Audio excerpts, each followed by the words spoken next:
आपण बघत आहात डिजिटल इंडियाचे डिजिटल न्यूज. ठाम मत मराठी न्यूज.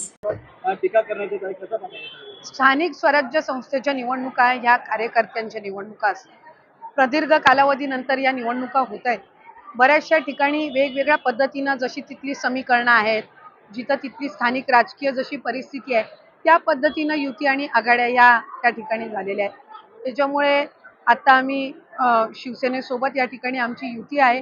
राज्यामध्ये आणि केंद्रामध्ये तर आम्ही तिघं त्या ठिकाणी एकत्रितपणाने आहोतच, पण आमचे कार्यकर्ते, आमचे पदाधिकारी यांना अधिकाधिक त्या ठिकाणी त्यांनी जे काम केलेलं आहे त्यातून त्यांना वाटायचं की आणखीन आपल्याला या निवडणुकीला सामोरं जायला मिळावं.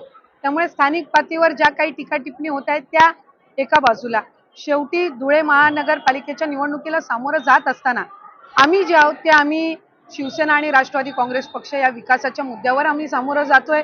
या शहरामधले जे प्रलंबित प्रश्न असतील, लोकांच्या ज्या समस्या असतील, या घेऊन त्या सोडवण्याच्या दृष्टिकोनातून आम्ही काम करत आहोत.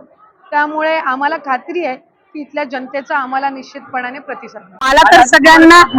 मला तर आवर्जून सगळ्यांना सांगायचं आहे की आमच्या महाराष्ट्र राज्यामध्ये हा पुरोगामी महाराष्ट्र आहे आणि आम्ही राष्ट्रवादी काँग्रेस पक्ष म्हणून सर्व धर्म समभाव ही विचारधारा आम्ही मांडत असतो.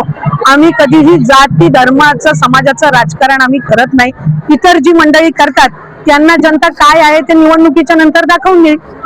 महाराष्ट्रातील ताज्या घडामोडींसाठी पाहत रहा ठाम मत मराठी न्यूज. तसेच आमच्या चॅनलला लाईक, शेअर, सबस्क्राईब करायला विसरू नका.